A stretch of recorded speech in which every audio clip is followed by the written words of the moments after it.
오늘 우리에게 주신 하나님의 말씀은 창세기 3장 11절에서 19절입니다.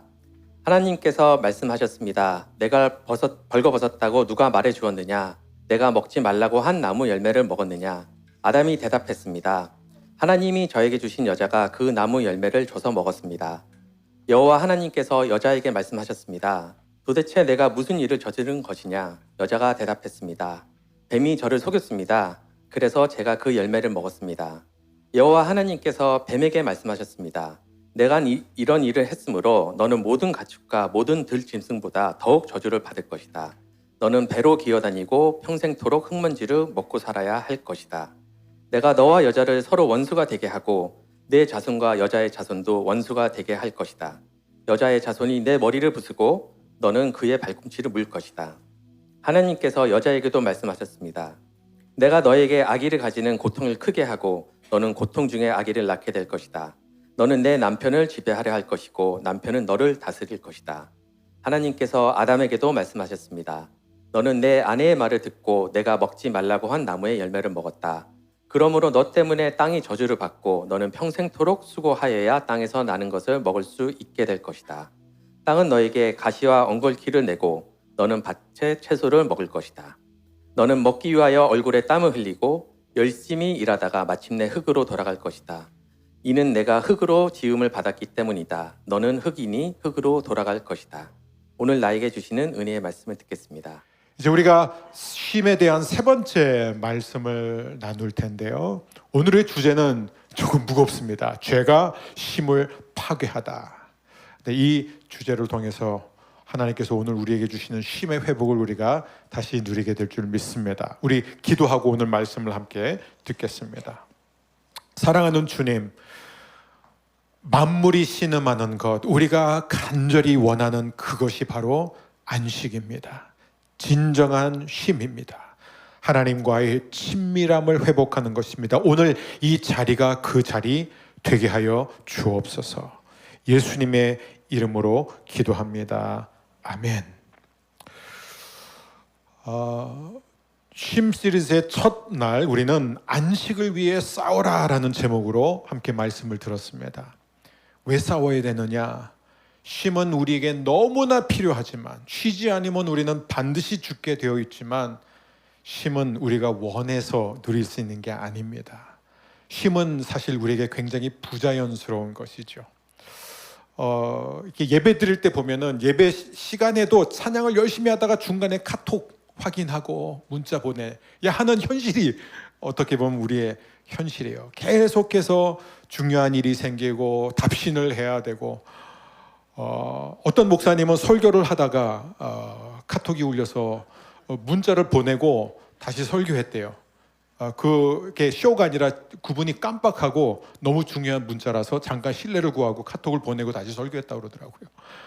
정말 끊임없이 우리에게는 많은 요구들이 찾아옵니다. 그래서 우리는 하나님이 우리에게 주시는 그 쉼을 위해서 싸워야 되는 거예요. 왜냐하면 쉼이라는 것은 그냥 아무것도 안 하는 게 아니라 하나님께 맡기는 것이기 때문에 그래요. 그거 힘들잖아요.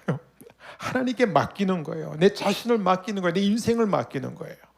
내가 하는 모든 일을 맡기는 것입니다. 제가 굉장히 좋아하는 아주 친한 한 목사님이 이제 1년 안식년을 다녀오셨어요. 그래서 제가 안식년 어떠셨냐 그랬더니 이분이 쉬는데 6개월이 걸렸대요. 처음 6개월은 쉬지를 못하셨다는 거예요. 왜냐하면은 교회 걱정, 이게 내가 이렇게 쉬어도 될까? 익숙하지가 않은 거예요. 그러니까 6개월이 지나니까 이제 쉼을 누리게 되었고 그래서 결국 1년 안식년 동안 6개월 쉬고 오셨대요. 여러분, 쉼은 결코 쉽지 않습니다. 저절로 되는 게 아니에요. 그리고 두 번째 우리가 지난주에 나눈 말씀, 기억이 하나도 나지 않는다면 여러분 설교 영상 다시 들으세요. 그것은 뭐냐면 하나님이 우리를 창조하신 목적이 바로 쉼이라는 거예요. 우리 정서에는 좀 이게 안 맞는 얘기일 수 있어요. 근데 하나님은 우리를 일시키려고 만드신 게 아니라 하나님과 더불어 안식을 누리기 위해서 만드셨습니다.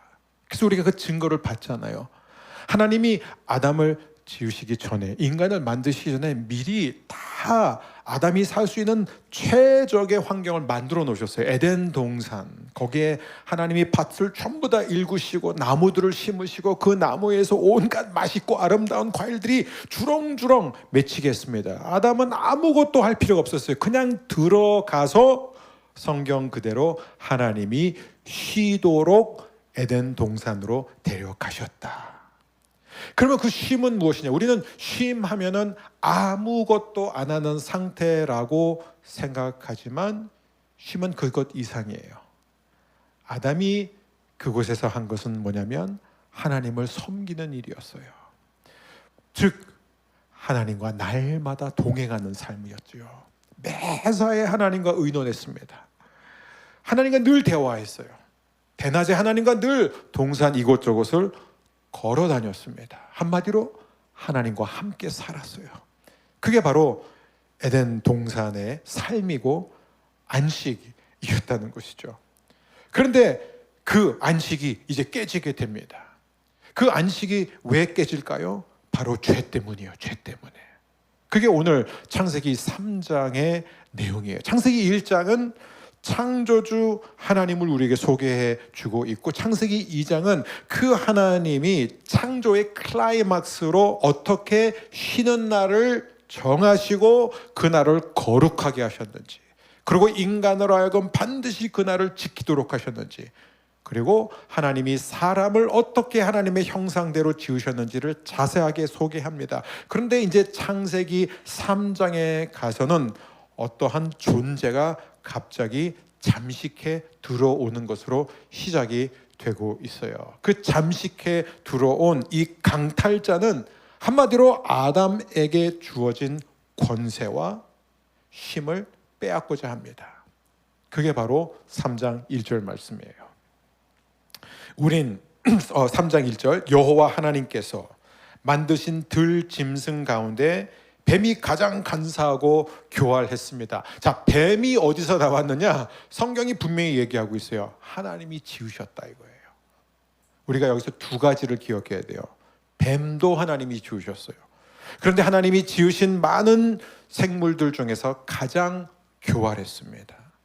근데 우리가 두 번째 사실도 기억해야 돼요. 하나님은 아담에게 모든 피조 세계, 땅의 모든 짐승, 공중의 모든 새, 여기는 뱀도 포함돼요. 이 모든 것을 다스릴 수 있는 권세를 주셨어요. 그러니까는 아담은 사실상 뱀의 꼬임에 넘어갈 필요도 없었고 넘어갈 수밖에 없는 상황이 아니었다는 거예요. 그런데 어떻게 됐죠? 뱀이 이 하와를 꼬시기 위해서 어떻게 해요? 하나님의 말씀을 왜곡시킵니다. 하나님의 명령을 비틀어요. 그래서 이 하와가 결국 뱀의 거짓말에 넘어가서 선악과 하나님이 먹지 말라는 그 과실을 먹게 됩니다. 자, 그런데 우리에게 궁금한 게 뭐냐면, 그러면은 도대체 아담은 뭘 하고 있었냐 이거예요. 그리고 왜 하나님이 아담에게 그 책임을 묻느냐? 오늘 본문에 보니까 아담이 어디에 있었는지 명확하게 우리에게 보여주고 있습니다. 그게 바로 3장 6절이에요. 그래서 여자는 그 열매를 따서 먹고 그 열매를 옆에 있는 자기 남편에게도 주었으며 남자도 그것을 먹었습니다. 이게 무슨 얘기냐면, 사실 이 하와가 뱀하고 대화를 하는 그 가운데 아담이 어디 있었냐면 딴 곳에서 딴 일 하고 있었던 게 아니라 계속 옆에 있었어요. 옆에서 그 대화를 다 같이 듣고 있었습니다. 그리고 여인이 하나님의 명령에 불복하는 것을 막지 않았어요. 동조했다는 거예요. 동참했다는 것입니다. 그리고 그것을 같이 먹었어요. 그래서 그 불순종의 결과가 무엇이냐면은 하나님이 약속하신 대로 에덴 동산에서의 추방이었습니다. 더 이상 하나님이 모든 것을 공급하시는, 하나님과 더불어 완전한 쉼과 안식을 누리는 그 삶을 살 수 없게 되었어요. 그리고 하나님이 그들을 이제 쫓아내시면서 형벌을 내리시는데, 첫 번째는 뱀을 향해, 두 번째는 하와를 향해, 세 번째는 아담을 향해 형벌을 내리십니다. 가장 먼저 이 뱀에게 내린 저주는 무엇이냐? 창세기 3장 15절이에요. 내가 너와 여자를 서로 원수가 되게 하고 내 자손과 여자의 자손도 원수가 되게 할 것이다. 여자의 자손이 내 머리를 부수고 너는 그의 발꿈치를 물 것이다. 여러분, 이 뱀에게 내린 이 저주 속에서 우리는 무엇을 발견하냐면 최초의 복음, 최초의 구원에 대한 약속을 우리는 발견하게 됩니다. 여자의 후손 곧 예수 그리스도가 이 땅에 와서 십자가를 통해서 네 머리를 밟을 것이다. 네 머리를 상하게 할 것이다. 여기에 이 하나님의 약속이 담겨 있습니다. 그 다음에 이제 이 하와 여성을 향한 형벌이 이루어지는데요. 그 내용을 우리 여성분들이 함께 읽도록 하겠습니다. 하나님께서 여성에도 말씀하셨습니다. 내가 너에게 아기를 가지는 고통을 크게 하고 너는 고통 중에 아기를 낳게 될 것이다. 너는 내 남편을 지배하려 할 것이고 남편은 너를 다스릴 것이다. 그러니까 첫 번째 이 형벌은 뭐냐면 전에는 고통 없이 육체의 아픔 없이도 아이를 낳을 수가 있었습니다. 그런데 이제는 굉장히 큰 고통을 겪어야만 아이를 낳을 수 있게 되었어요. 개역 개정은 뭐냐면 너희가 수고하여야만 해산의 고통을 겪어야만 아이를 낳을 수 있게 될 것인데 그것으로 끝나잖아요. 또 하나가 있습니다. 하나님이 아담에게 주신 그 권세를 인정하지 못해요. 이제 이 하와도 아담에게 있는 그 권세를 갈망하게 되었어요. 그래서 어떤 일이 생기냐? 부부 사이에 갈등이 생기기 시작한다는 거예요.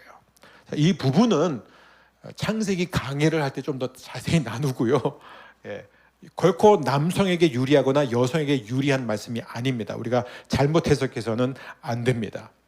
그래서 이제 결국 이제 부부 사이에 갈등이 생기는데 이제 아담에게 내려진 형벌이 무엇인지 이번에는 우리 남성들이 소리를 내어 함께 읽도록 하겠습니다. 17절부터 19절이에요. 하나님께서 아담에게도 말씀하셨습니다. 너는 내 아내의 말을 듣고 내가 먹지 말라고 한 나무의 열매를 먹었다. 그러므로 너 때문에 땅이 저주를 받고 너는 평생토록 수고하여야 땅에서 나는 것을 먹을 수 있게 될 것이다. 땅은 너에게 가시와 엉겅퀴를 내고 너는 밭에 채소를 먹을 것이다. 너는 먹기 위하여 얼굴에 땀을 흘리고 열심히 일하다가 마침내 흙으로 돌아갈 것이다. 이는 내가 흙으로 지음을 받았기 때문이다. 너는 흙이니 흙으로 돌아갈 것이다. 어떤 남성분들은 너는 내 아내의 말을 들은 게 잘못이다 이거예요. 그래서 남자는 아내의 말을 들으면 안 된다 이렇게 말하는 사람이 있어요. 반대예요. 여러분 아내의 말을 들어야 삽니다. 성경은 지금 아내의 말을 듣지 말라는 게 아니에요. 아내가 하나님의 말씀을 거부할 때 그 말을 듣지 말라는 거예요. 내가 너한테 먹지 말라고 한 그거를 아내가 먹자고 할 때 네가 그 말을 들었다. 그거를 지금 이제 아내 말을 들으면 안 된다는 얘기가 아닙니다. 근데 여러분 이 두 형벌의 내용을 보면은 약간 다르잖아요. 여성은 해상의 고통, 그 다음에 이제 남자에게 주어진 어떤 지배력을 탐하게 되는. 그리고 남성은 엄청나게 수고하고 땀을 흘려야 먹고 살 수 있게 되고, 그리고 결국은 죽음을 맞이할 것이다. 이 굉장히 무시무시한 형벌입니다. 형벌의 내용은 조금 다르지만 사실상 어떤 의미에서 똑같아요. 왜냐하면 두 동사가 계속 각 형벌에서 똑같은 동사가 등장하고 있어요. 그 동사가 바로 히브리어로 아차브라는 동사인데 그게 무슨 얘기냐면 수고예요. 수고. 이제부터는 수고해야만 살 수 있다는 거예요. 근데 이 수고가 어떤 수고를 말하냐면 신체적인 노동 그리고 정신적인 고통을 말하고 있는 거예요. 내 몸이 땀을 흘려야 돼요. 열심히 일해야 돼요. 그런데도 정신적으로 고통스럽다는 거예요. 그런데도 마음이 힘들다는 거예요. 그럼에도 불구하고 그 일을 통해서 우리는 진정한 만족과 평안을 찾을 수 없다는 거예요. 사람들 그래서 더 열심히 일하려고 그래요. 내가 더 열심히 일하고 더 많은 성과를 거두고 더 성공하게 되면 내가 진정한 만족을 찾을 수 있을 거라고 착각하면서 산다는 거예요. 근데 결국 그러다가 흙으로 돌아간다는 거예요. 죽음으로 끝난다고 성경은 말하고 있습니다. 여러분, 인류의 대표였던, 저와 여러분의 대표였던 이 아담에게 내려진 이 형벌의 의미를 우리는 바르게 이해해야 합니다.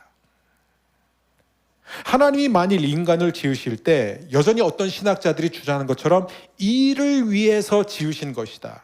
하나님이 아담을 지으신 목적은 하나님이 만들어 놓은 그 밭을 일궈내고 경작하고 그래서 나무들이 자라나서 열매를 맺도록 하기 위해서 인간을 지은 것이다 라고 한다면 사실 죄가 가져온 파괴는요 경미해요. 그렇게 대수로운 건 아니에요. 왜냐하면 전에는 일을 했는데 그렇게 땀을 흘려가면서까지 일할 필요도 없었고, 또 일을 했는데 그때는 일한 만큼 수확을 할 수 있었던 거예요. 근데 이제 타락했기 때문에 죄가 들어온 다음부터는 그 일을 땀 흘려야지만 하고, 그리고 그 일을 열심히 한다고 항상 잘 되는 게 아니라 때로는 내가 원하지 않는 결과로 이어진다. 이 정도로 우리가 생각하기가 쉬워요. 여러분, 근데 죄가 가져온 파괴력은 그 정도가 아닙니다. 죄가 가져온 가장 무시무시한 결과는 하나님이 저와 여러분을 지으신 창조의 목적 자체가 파괴되었다는 거예요. 왜냐하면 하나님은 우리한테 일하라고 일꾼이 모자라서 필요해서 우리를 만드신 게 아니라 하나님은 우리를 안식을 위해서, 쉼을 위해서 만드셨기 때문이에요. 그 쉼이 무엇이죠? 제사장으로 사는 거예요. 제사장이 하는 게 뭐예요? 하나님과의 친밀함을 날마다 누리는 것입니다. 하나님을 예배하는 거예요. 하나님과 동행하는 거예요. 하나님과 이야기하는 거예요. 이게 너무 자연스러웠어요. 이게 너무 자연스러웠어요. 어떤 사람들은 그래요. 예수님만 믿으면요 행복해질 수 있어요. 예수님만 믿으면요 여러분 문제 없어집니다. 성경은 그렇게 가르친 적이 없어요.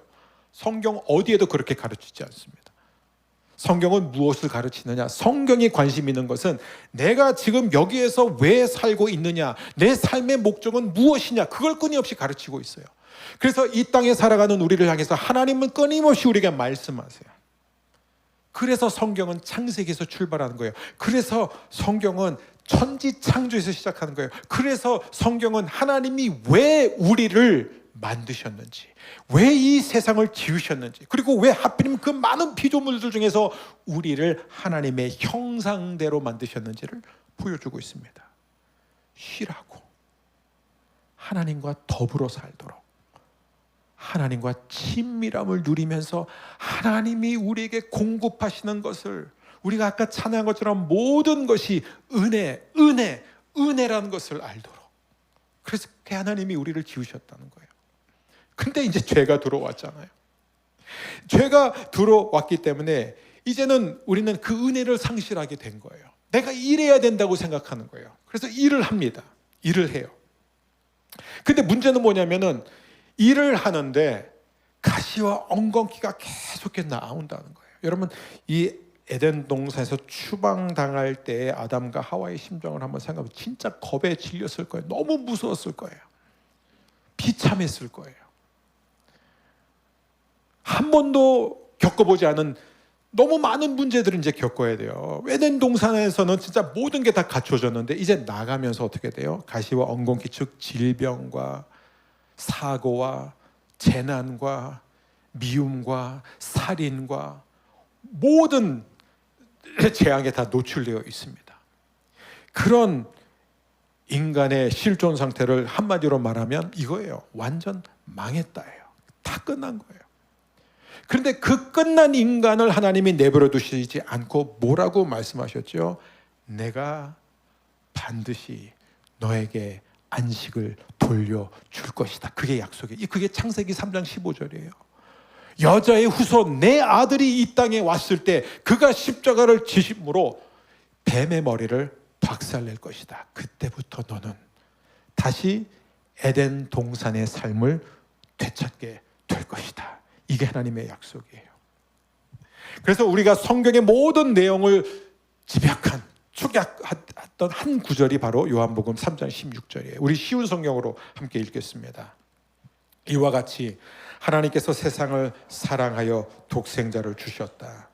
이는 누구든지 그의 아들을 믿는 사람은 멸망하지 않고 영생을 얻게 하려 하십니다. 그 얘기한 거예요. 지금 이 영생은요, 사람들은 영원히 사는 것 생각해요. 근데 여기서 말하는 그 영생 아니에요. 요한복음에 나와 있는 영생은 양적인 생명을 얘기하는 게 아니라 질적인 생명을 얘기하는 거예요. 양적인 것도 포함이 되지만요, 질적인 생명이에요. 에덴 동산의 삶이에요. 풍성한 삶이에요. 하나님이 우리의 모든 것을 공급해 주시는 삶이에요. 자, 그럼 우리는 그 결과를 한번 보겠습니다. 죄는 하나님이 아담을 지으신 목적을 상실시켰습니다. 그게 뭐냐면 쉼이에요. 이제 인간은 더 이상 쉼을 누리지 못하게 되었어요. 쉼을 누리지 못하게 된 그 인간이, 우리가 다음 시간에는 이제 왜 쉼이 필요한가의 마지막 부분을 볼 건데, 그것은 바로 노아예요. 노아와 쉼의 회복이에요. 근데 오늘 우리가 함께 보고자 하는 것은, 오늘날까지 많은 사람들이 갈망하는 게 무엇이냐, 사실 인류 역사를 한마디로 말하자면은 에덴 동산으로 다시 들어가고자 하는 시도예요. 그게 인간의 역사입니다. 로마서 8장 22절 23절 사도 바울은 이렇게 표현하고 있어요. 우리는 모든 피조물이 이제까지 신음하고 해산의 고통을 겪고 있다는 것을 압니다.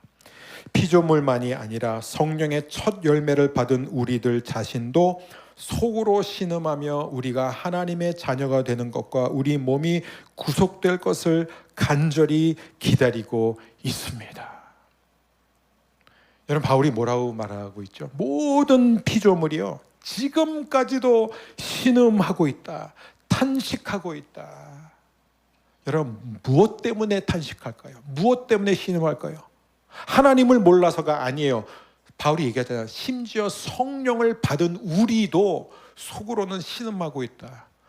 여러분, 저 지금 굉장히 멀쩡해 보이지만 저 속 지금 막 울고 있어요.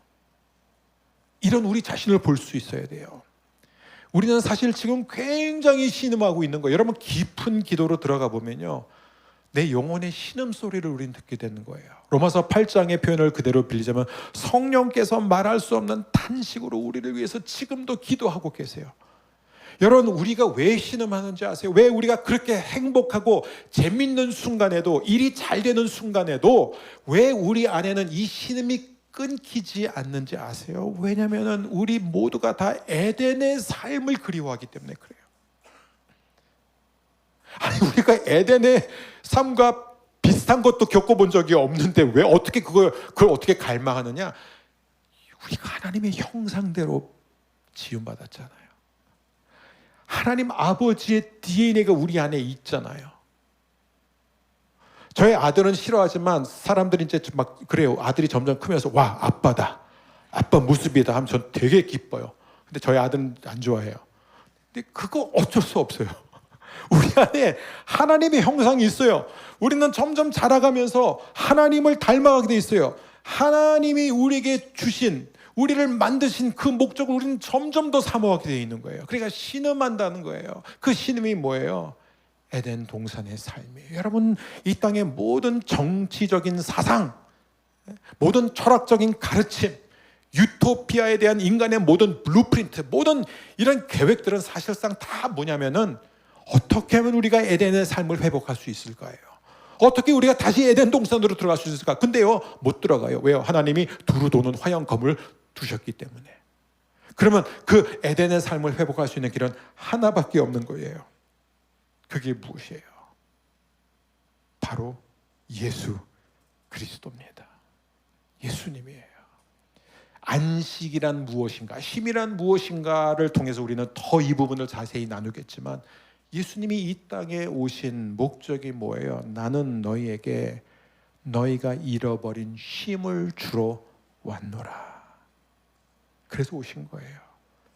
쉼이 어디서 깨졌어요? 죄 때문에 깨진 거예요. 여러분, 왜 우리는 제대로 쉬지 못할까요? 어떤 사람들은 그래, 내가 피곤하면 쉬는 게 쉬는 거다. 아니면 마음이 좀 힘들면 휴가 가는 게 쉬는 거다. 그거는 포함이 될 수 있지만 그거는 근본적으로 쉼이 아닙니다. 우리가 하나님이 주시는 진정한 안식을 누리려면요, 죄로부터 벗어나야 돼요.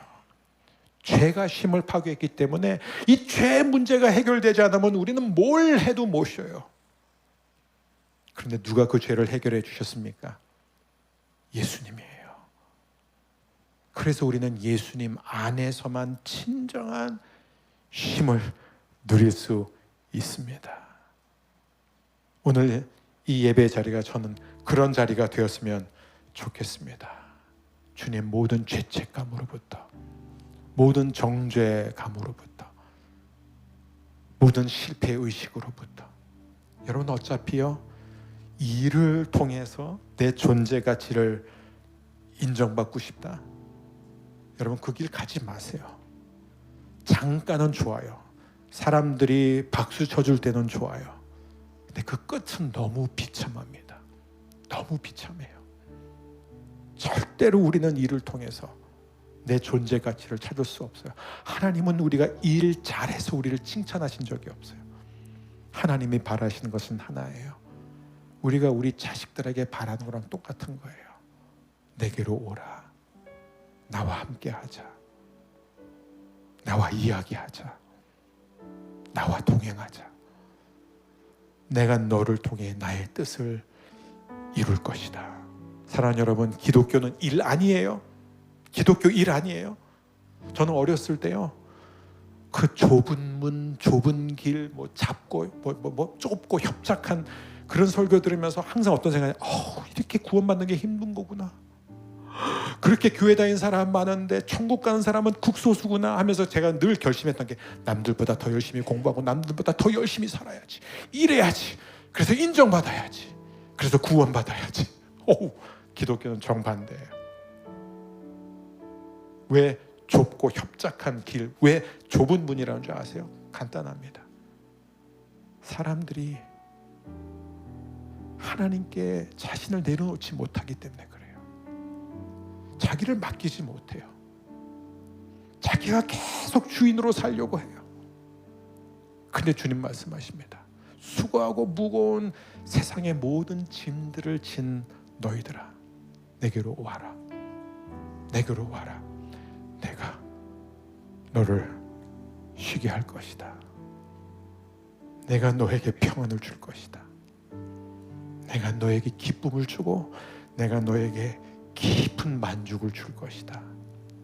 저는 우리 허브의 모든 성도님들이 다 이 힘을 날마다 누리고 되찾게 되기를 주의 이름으로 축복합니다. 우리